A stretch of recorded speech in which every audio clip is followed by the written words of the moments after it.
Honkai Star Rail's Unknowable Domain has been out for a while, and we've all had the chance to give the game mode a shot by this stage. So today, I thought it'd be fun to give my full review of the game mode since I've had the time to flesh out my thoughts on it. My name is Juice, and let's get into it. First off, for anybody who's not up to speed yet, I'll provide a brief overview of Unknowable Domain's core gameplay so that we can all be on the same page here. Instead of choosing buffs based on Eon paths, you pick based on playstyles instead. This is the first SU game mode to do this. You start off with the Ultimates playstyle, which favors units like Fei Xiao or Acheron, and you can unlock a couple of other playstyles as you play more of the Unknowable Domain. I presume that they'll add more playstyles in the future. Your buffs are stored in the form of scepters, which are going to be major players during your full run. You can organize them from this menu here. You can arrange them manually, dragging and dropping them into whatever order you'd like, or you can turn on the Smart Organization mode, which will put all of the scepters in place for you based on what would be the best combo. That saves you a good bit of hassle. The main way you clear Unknowable Domain is by progressively collecting and organizing more powerful scepters.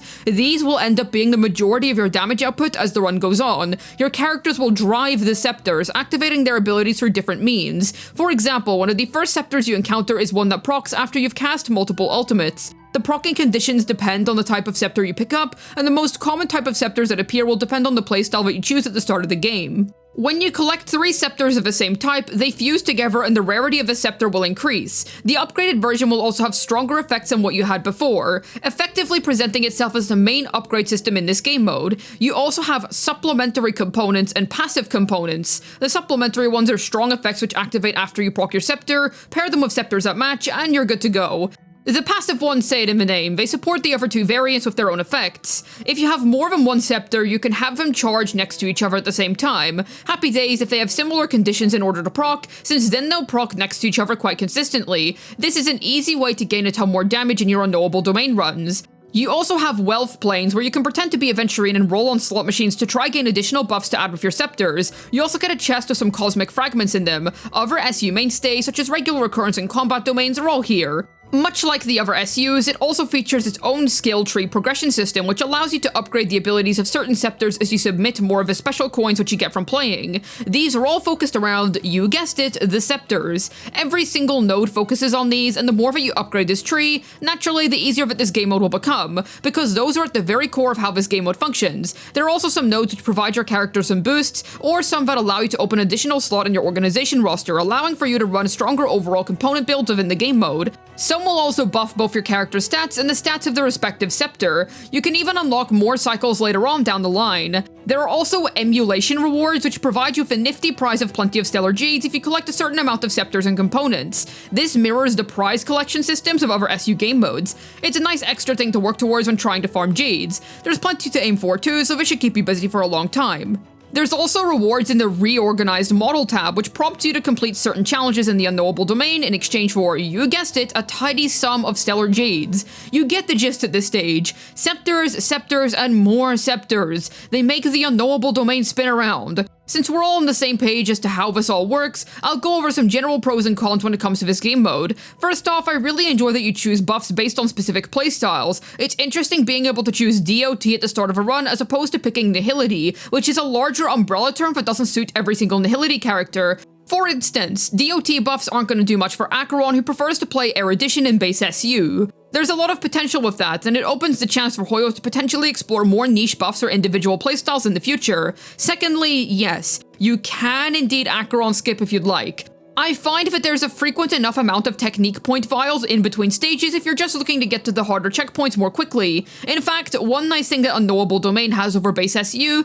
is that, much like the Divergent universe, you can change your teams with no strings attached at any moment outside of battle, unlike base SU, where you have to download individual characters to expand your roster. This makes Acheron skipping far more convenient. I find the Scepter system to be a super unique way to expand upon SU. Most SU game modes up until now have been, let's make your characters do an absurd amount of damage. This is a slightly different take on it all, incentivizing you to look at different playstyles instead. I like this. A bit of critical thinking and gameplay is cool. The auto-organization system is super useful, as it allows you to spam buffs corresponding to your playstyle and trust that they've been paired up accordingly, allowing for rather stress-free clears. It's definitely one of the most accessible SU game modes. Personally, I didn't like Swarm Disaster when it came out, as I felt like it was kind of inaccessible at the time. This game mode can be approached far more easily by a much wider crowd, so anybody can collect all of the rewards, which is nice. The synthesis system is pretty easy to understand once you get used to it. You won't be that confused after you've done it after the third time or so.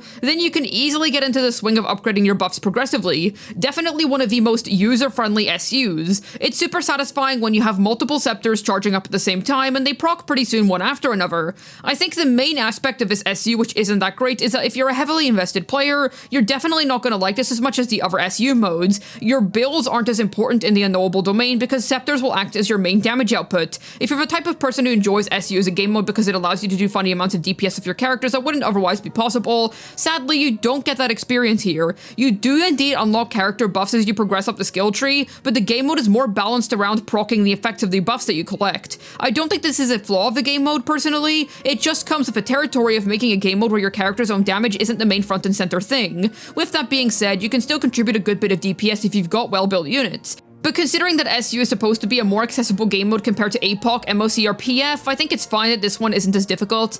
Even so, it's something that might not be to your liking. It can also feel a little long, as we've gotten used to Divergent Universe where you spend a good 20 to 30 minutes creating one great save file for the next week, then you can easily farm for your planers without issue. I do find it to be a lot shorter than base SU and faster than creating a DU save file, but that's looking at the completion of individual planes. It will take a while to get through the entire thing. However, at least the rewards you get are really good to make up for it. The main differences between Unknowable Domain against the other SUs, well, first off, the core gameplay. Everything revolves around the mechanic of scepters as we've already discussed, and your character's main job is to drive those scepters, you know, proc their buffs and activate their damage. It's one long continuous run in which you keep upgrading your scepters and furthering their abilities. In base SU, the buff cards exist to boost the damage of your characters to insane amounts, as opposed to your characters driving the cards as the main damage dealers. Divergent Universe plays essentially the same as base SU, except it uses a different method of buffing and buff building.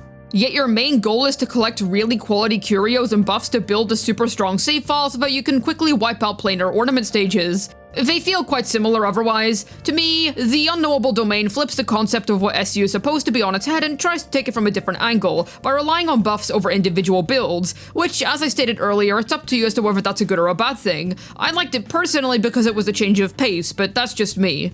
I believe that its main purpose, aside from serving new lore, is offering a different way to play SU. If you're not interested in base SU gameplay anymore and we're looking for something new to shake things up, then the Unknowable Domain is the place to go. It offers a nice new branch of SU to complete, and you can also max out your weekly points very quickly after completing a plane, allowing you to get all of your weekly rewards in one fell swoop if you haven't gotten them already from Divergent Universe. Would I play this over base SU to complete my points? Honestly, yes. In future, when I want to get all of my SU points, I'd rather play this since it feels quicker to me. Acheron skipping is present, with individual planes feeling faster than a full base SU run. It condenses SU down while still making it interesting. Plus, it's something new to work towards. I enjoy that there's so many different scepters and components for me to collect in exchange for Stellar Jades. Even so, the points are more of a bonus since Divergent Universe save files reset weekly anyway, just depends on whichever you play first that week. I'll be working on maxing out this game mode over the next while for sure. More gameplay options is never a bad thing, I really like the gameplay of this. Would I say that it's the best SU? I think that Divergent Universe is still the best by technicality because of how it brought fast planar ornament farming into the game. That was a massive change to our day-to-day Honkai Star Rail lives. But as it stands, yes. I do personally enjoy this more over the other ones. I think the others are still great to see hilariously inflated damage numbers, but when it comes to actually clearing your weeklies in SU, this new game mode seems like a fast and efficient option. Out of the 3 main SU expansions that they've released, including Swarm Disaster, Golden Gears, and this one here, I'd say that Unknowable Domain is my favorite one. That might be a hot take, especially considering how different it is compared to the other SUs, but I really enjoyed the execution of this concept. I do really like that they keep adding new SU game modes with new rewards to unlock. It keeps the cycle of playing through these game modes weekly incredibly fresh, offering new hard challenges which are individual to each SU mode. It's such an easy, incredible concept to improve upon. This was definitely one of the more gimmicky directions that they've taken, but I don't think that's a bad thing. We have multiple SU game modes of similar concepts. At some stage, Hoyo has to try something new to prevent the regular core gameplay from getting stale. Good stuff, Hoyoverse. I hope to see further iterations of SU soon. I especially look forward to seeing if they'll add future scepters which revolve around new playstyles. But what do you think about the Unknowable Domain? Is it to your liking, or do you find it to be a little rough? How so? Let me know down below in the comments. I'd love to hear your thoughts. Hopefully this video was able to tell you my full opinions on Honkai Star Rail's Unknowable Domain. This has been Juice, signing out, and I look forward to seeing what Herta has in store for us next. Yeah, definitely some more 5-star game modes, right?